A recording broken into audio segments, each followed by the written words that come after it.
Hello everyone, কেমন আছো তোমরা সবাই? আমি কিন্তু খুব ভালো আছি। আর আজকে আমি যেতে চলেছি কল্যাণী। কোথায় যাচ্ছি ভিডিওটা দেখলেই বুঝতে পারবে। তাই জন্য কিন্তু চলে এসেছি বিননগর স্টেশনে। আর ট্রেনে দেখছো তো কত ভিড়। আজকে না ট্রেনে একটুও বসার জায়গা পাইনি। সকালবেলার ট্রেন না এমনিতেও খুব ভিড় হয়, তাই জন্য একদম বিননগর থেকে কল্যাণী অবধি পুরো দাঁড়িয়ে দাঁড়িয়ে এসেছি। আর ওই যে দেখছো ওই ম্যাডাম কিন্তু আমাদের জন্য আগে আগে এসে দাঁড়িয়ে আছে। ওই আমাদেরকে নিয়ে যাবে কল্যাণী এমসে যাব আমরা আজকে।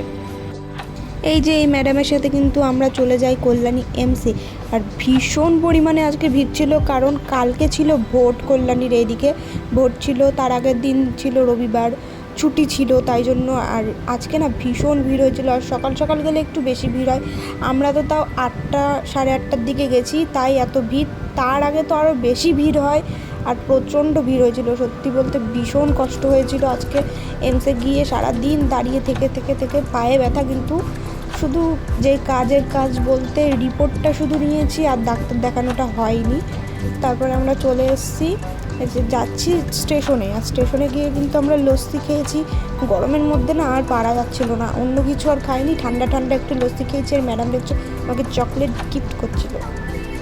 যাচ্ছি আমরা দুজন বিননগরে। এবারটাও কিন্তু আমরা বসার জায়গা পাইনি। লালগোলা ট্রেন মানে খুব ভিড়। আর ভিড়ের মধ্যে দেখছো আমরা দুজন কিন্তু অতটা রাস্তা গেছি পুরো গল্প করতে করতে। ভিডিওটা এখানেই শেষ করছি। তোমাদের যদি ভালো লেগে থাকে অবশ্যই লাইক, কমেন্ট, শেয়ার, সাবস্ক্রাইব করে দেবে। বাই।